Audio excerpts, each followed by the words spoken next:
Well, hello Raider Nation, and welcome to this edition of the Red Raider Coaches Show. We've took sort of a hiatus the last month or so due to some unforeseen circumstances. One being these last few weeks as our community has gone through something that nobody has ever seen before, Hurricane Helene. We've had hurricanes make it through this far into the state a couple times in our history, but never to this intensity. So it was a big surprise, I think, to a lot of people, and we're hoping everybody watching, tuning in, is finalizing their cleanup and taking care of those types of personal business. But just like last Friday night, we'll get to that game in just a few minutes. It kind of brought a little bit of normalcy back to each of our lives, being under the Friday night lights and watching some high school football. But I want to welcome on today's show, first time this season, Coach Austin Wilder. Second time, he's brave. He's a new coach. He's a rookie. Brayden Griffis. I want to thank these guys for sitting in with us this week to kind of get caught back up to where we've been. Again, it's been almost 5 weeks or so since we've had a show. In that time span, we played 3 games. And Coach, we had a couple big wins versus Lanier County. That was homecoming way back on September the 13th. But man, anytime you can win homecoming, that's great. But that was one of the games we put some things together that I can recall. And any major takeaways from that game that if y'all remember?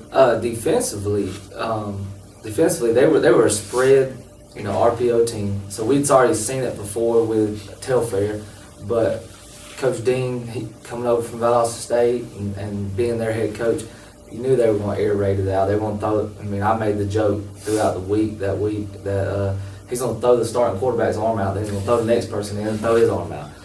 But we limited them by the way we lined up and everything like that. The boys did a great job of doing the game plan, executing it, and we made them run the ball, what they didn't want to do.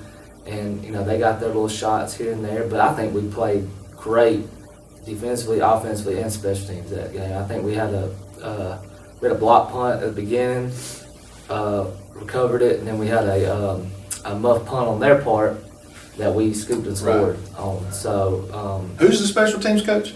I am. Yeah, that's awesome. And now, tell me if I'm wrong. That was the majority of their team from last year that was so successful, right? Yeah, they had a lot of returners. I think they only lost. The only person they lost was he wasn't the starting running back last year, but he was a contributor. And but that same team was the same team we played our first year when we were here. Last year, they lost maybe 6 guys off that last year's team. So they had experience, but at the end of the night, a little bit of payback for us. Yeah, 2 years in a row. And I remember during pregame, I was walking around screaming, don't let them off the hook this time. Because we let them off the hook 2 years in a row. Yeah. So we had to change that this year. And then that next big win we had was versus Brayden County, and that was prior to the storm coming. 3 weeks ago now. Yesterday, 3 weeks, which is crazy to think about.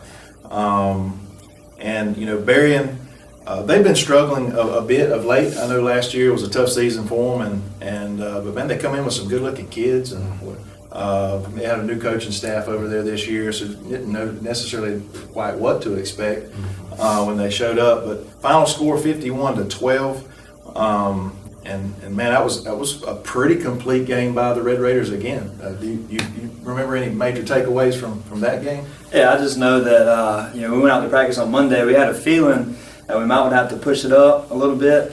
And then we get to practice on Tuesday and find out we're playing Wednesday. So had about 2 days to prepare. Our guys did a great job, answering that and, really going to work, focusing on what we needed to focus on. Offensively, we had a great 2 days of practice. Usually we like to do a walkthrough before a game, but that Tuesday, we kind of had to put some pads on and hit a little bit. And our offensive staff, you call it the same plays, but you're going to have to adjust a little bit to the fronts. I know the defensive staff was probably going to that game a little nervous, 2 days to prepare for a triple option team. But our guys answered the call, and our coaching staff, we always work hard to put our guys in position to win. And that week, we just went to work. You had to play the hand that was dealt with you, and you just had to put your head down and go to work. And I think we did a great job of doing that. So. Well, it's been a crazy season, period. Prior to the storm, the Storm added an additional Friday. We did not play football. There's been 3 Fridays that we have not played footballs. Now we've had a bye week, maybe it's 4 Fridays now because we played on a Thursday night, a Wednesday night, and had 2 Fridays that were bye weeks. So it's been a different schedule for our boys, and like you said, they responded well those 2 particular games, and that was pretty awesome. Well, now we're in region play, a couple games deep. We had some unfortunate circumstances during the Thomasville week that it was important. It's water under the bridge now. We were unable to play that game. So our first region matchup again was 2 weeks later because of the storm and such. So we had another 2-week hiatus, and then we go into Jeff Davis last Friday night. Tough loss there. Anytime we lose to Jeff Davis, I remember when I was younger, Mr. Mike Wheeler, I don't know if you've met him yet, he's a sales insurance downtown there.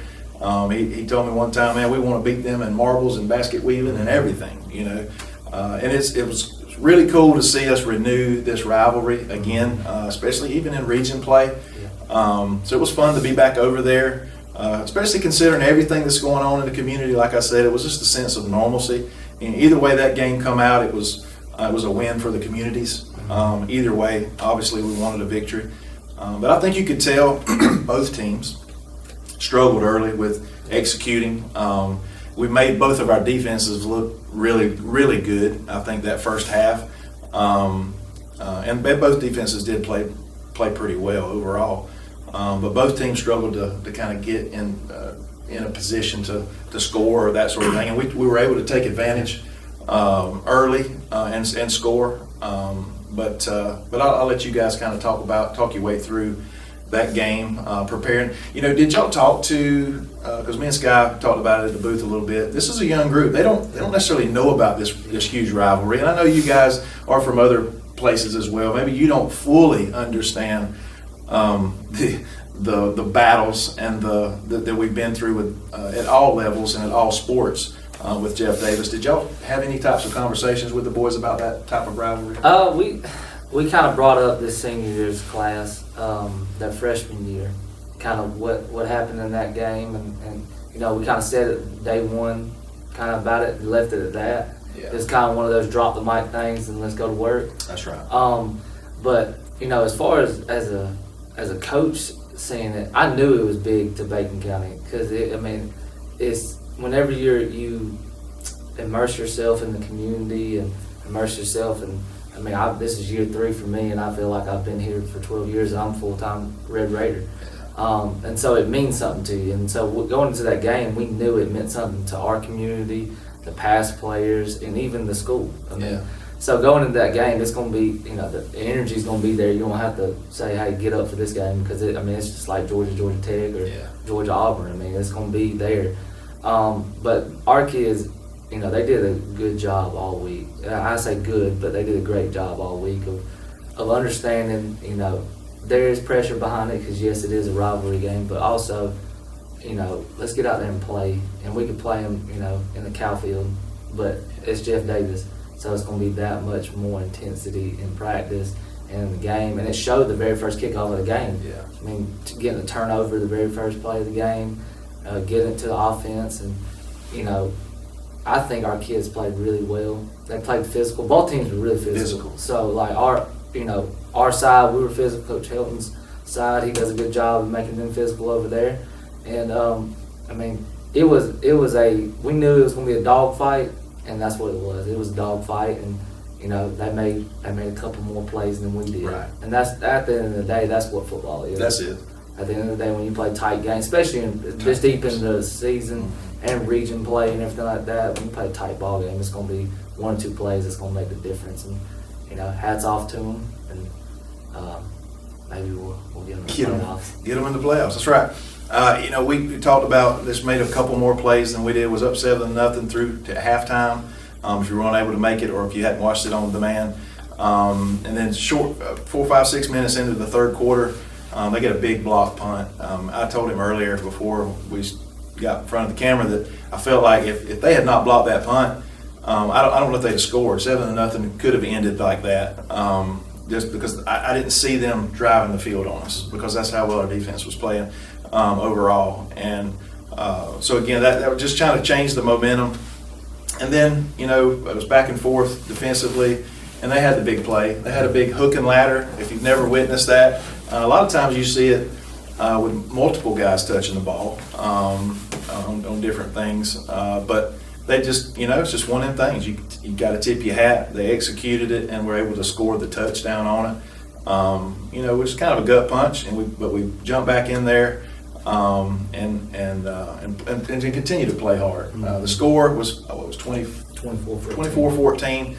A lot closer, and that's not a horrible lopsided win for them, but it was a lot closer than that as things winded down. So again, hats off to our kids.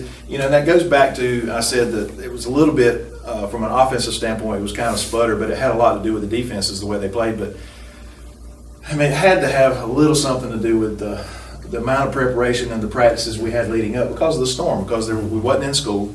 And a lot of these kids, they weren't able to get to practice due to no power, no water.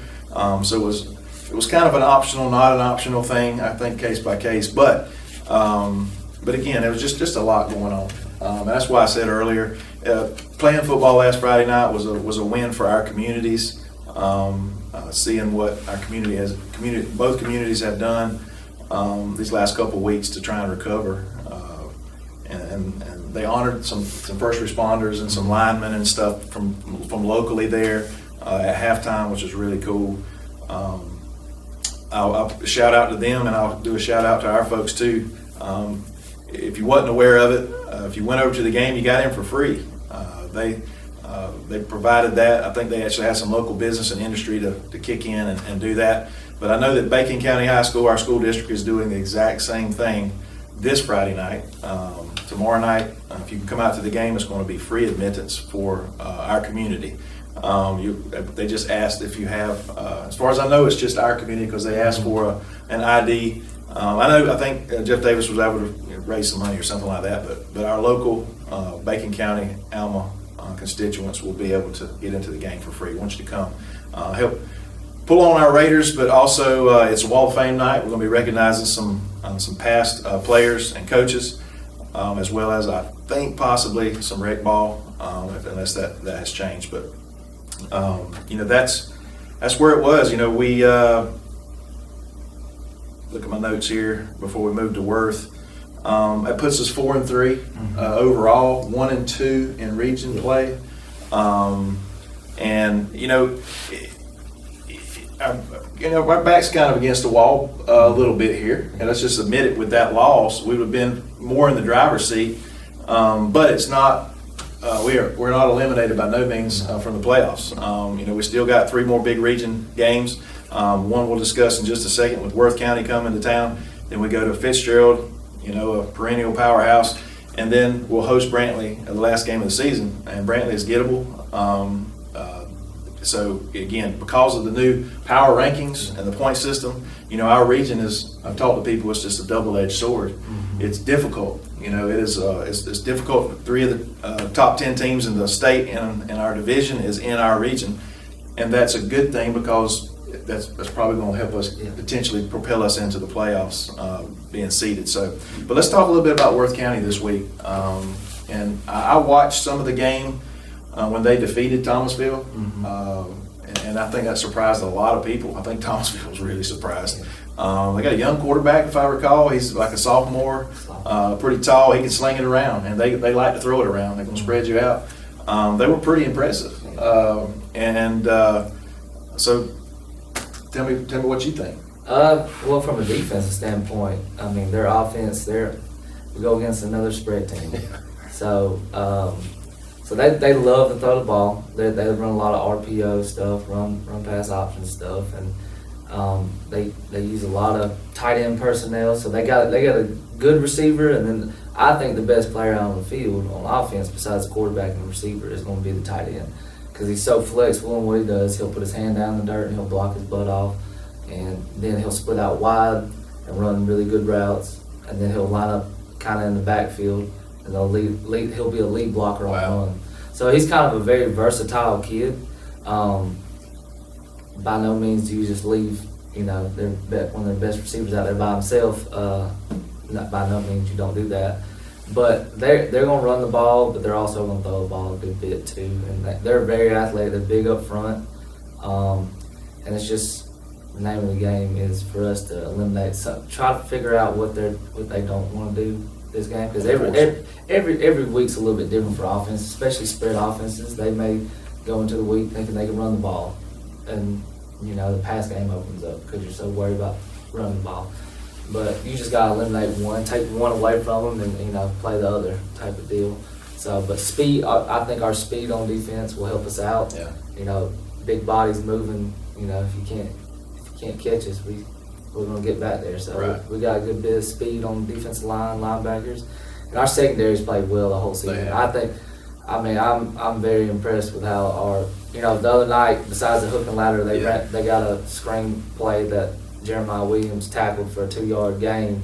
Other than that, Jeff Davis isn't a throwing offense, but at the same time, for them to drop back and try to throw the ball and nobody be open, that's a big deal. Sure. Our DBs have done well the whole season. Whether we played Lanier, Telfair, whatever, they've done a great job holding up the coverage. And linebackers and D-line, we just got to get after it this week. That's the biggest thing. Well, the bottom line is when we execute, when we show up, we can play with. I'm not saying we can beat anybody. I'm not saying that, but we can compete with anybody in our region and not get embarrassed. You know what I mean? We got some powerhouses in our region, and teams I'd like another shot at Clinch County. We just played them at the wrong time of the season. And they're 6-0, 7-0 now on the season, but that's just what it is. But you have any other observations from Worth County? Any input there for? Oh well, looking at them defensively, their front seven they're big and athletic. And if you do anything about being an offensive lineman, if you have to go against somebody that's big and more athletic than you, it could be a long night. But I like the guys that I have up front to go up against anybody. I told them the other day that I said I'd go to war with U6 because we have our tight end on the field all the time. I said I'd go to war with U6 any day of the week. And but looking at them, the 4-down linemen they're going to have, they're very athletic. They're going to play gap control. They're going to try and control that gap with them. But the thing I like about our offense is that we can call anybody's number and they're ready to answer the call. We can give it to one of our backs in the backfield. We can give it to Moopy running the jet. We can throw it to Aiden. So we just have to go out and play our game. Coach Wilson says it all the time. It's kind of like what you just said. If we play our game, play how we want to play, then we can match up with anybody. Yeah. And I know these guys are hungry to get back out there. We didn't have the game we wanted against Jeff Davis, but they worked hard this week. And I was joking with Coach Matt last week going into the Jeff Davis game. That week, had a great week of practice. And I was joking with Coach Matt. I said, man, it's about time for us to have a bad practice. Every week we won. We've had at least one bad practice. Yeah. And but it's been a great week of practice this week. So they're ready. They're eager to get back out there and play some ball and just play how we play, and we can match up. That's right. We compete, and that's all we've asked for here at Bacon County. We keep.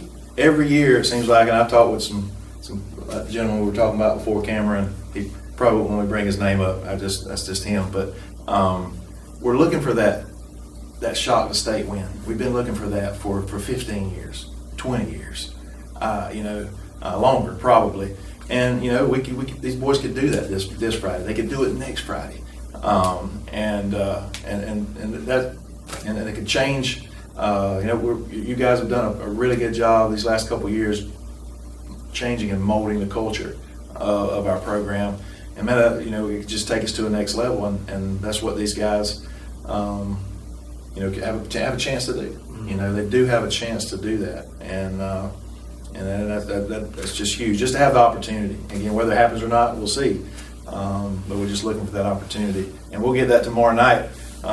As Worth County comes into town, kickoff at 7:30. Want you all to come out. We will be broadcasting live, but I always want you at home games for sure. One other quick note, come on out a little bit earlier. 3 o'clock, our Lady Raiders are hosting the first round of the state GHSA playoffs, fast pitch.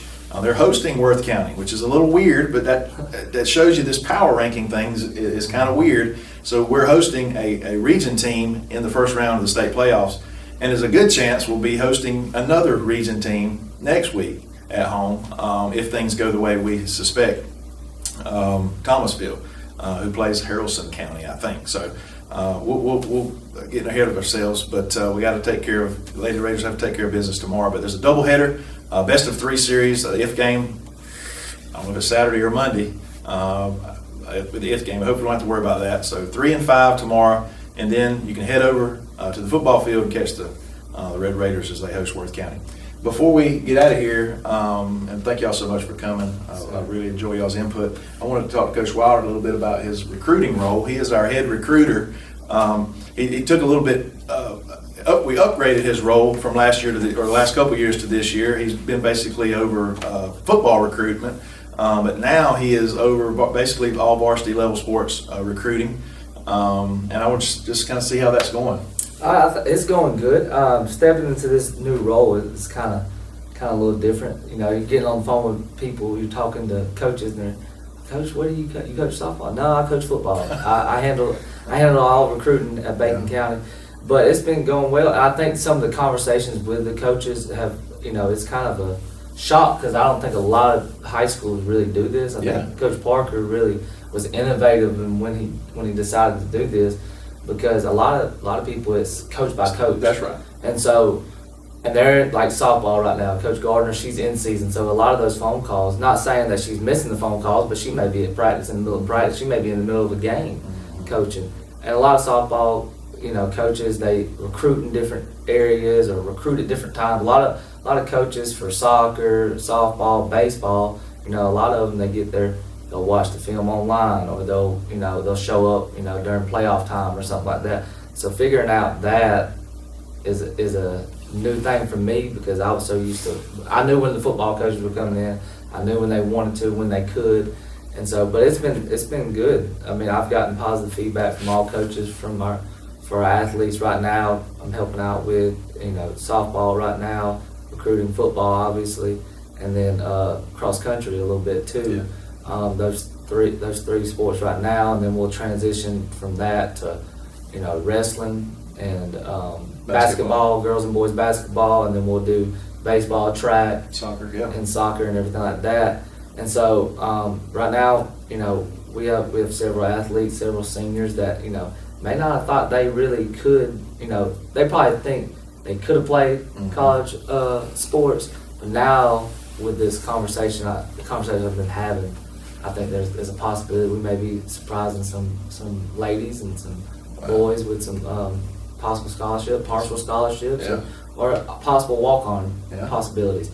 And all 3 of those are great for not only the kid but also for this program, because the vision that Coach Parker has for this, you know, is, you know, when he was explaining all this, what I was going to be doing, everything, it was the same vision I had. Was when we have a signing day, let's not have 1 or 2 up on the stage. Let's go pack the gym and have to find every pull-out table we can find and line it straight up and celebrate these kids. And, you know, it's a big-time thing. I think it's going to be great, not only for this year, but for the future going forward, you know, recruiting-wise, and try to get as many kids the opportunity. Let's just always give a kid the opportunity. Don't give them the choice. Right. Whether they want to go or not. Right. Because you never know. A kid may all of a sudden want to go. Yeah. And that's has a lot to do with, you know, small town, or they thought, okay, I'm just gonna go to school for this. Mm-hmm. Well, my senior season has ended in this sport. Well, I really still want to play. Yeah. So let's give them the opportunity to play. And there's gonna be some surprises. Well, I think for people, so it's gonna be great, and it helps too that you have athletes like, you know, Riley Andrews that you know was here. You know, you have Chloe who's already committed, and so you have people that are already in place that can help you out with that, because they're gonna come. I don't care what anybody says. You know, Chloe Pless is committed to Mercer, and coaches are still gonna come try to recruit her. They're gonna still try to come snatch her. and try to get her to decommit or whatever like that. But that's another opportunity for another girl to get their opportunity. Same thing for soccer or whatever, or basketball. So and Coach Parker's got connections with basketball, so he helps me out with that. Told Miss Bordeaux she's gonna have to help me with cheerleading. 'Cause I have no clue how they recruit cheerleading. So, but I mean, golf the same way. I'm gonna have to ask about that, but I mean, it's gonna be a good thing. And I think Coach Parker saw a vision and blessed me with the opportunity to be a part of it. So, well, we're glad that you've taken it on. I knew you were doing a good job with just football. It's in general, but now, like I said, we're just giving our kids an opportunity and a choice. Because I've been naive most of my life because the sports that we watch, the college sports that we watch, almost 99% of it is D1. We watch D1 sports, but how many different levels of collegiate sports are there out there? But including NAIA. yes, NAIA. And is there multiple levels of it? Well, so now going into 2023 they started it, but 2024 they're really kind of honing in on it. So they've split NAIA into like two divisions, Division 1, Division 2. Okay. So it's kind of like NCAA Division 1, Division 2. Right. But the scholarships are pretty much the same. It's just the level. It's whatever level your school is at, basically. It's based around conference and everything like that. I know the conference that I played at Faulkner University, which was an NAIA school. Finished out my last year's there. And now they've switched conferences from when I was there. It was one big conference, it was a super conference. Now they have 3 different parts of it. So it's basically, we called it that we were in the SEC. Now they got the SEC North, East, and South. Okay. So, but there's, you have Division 1, you have 1AA, you have D2, D3, NAIA, and then JUCO. Gotcha. So, and then there's prep schools. Sure. You can go to prep schools as well. But all of those, D2 is going to limit the amount of money you get for scholarship. D3 is solely academic. And NAIA is, I say it's the Wild West, but I mean it's basically almost the same as Division 1, and JUCO is going to be kind of here or there, Gotcha. whether how much you get or whatever. But with NIL, that's right. And all levels now are using NIL as a recruiting tool. So that's how they get more money for kids. I know Shorter University, they're starting to use NIL with some of the local businesses there to help them get some of the better athletes there. And Coach Morrison has done a great job there by using it because, in Division 2 you're going to get partials. And so you can't really go out there and go get those guys. And, especially Rome. Rome has a rich history of athletes coming through there, and if you can keep them hometown kids there, I mean, that's why he's had so much success in these last 2 years is because of that. So, but yeah, there's not many, but they're out there. And there's always a college for everybody.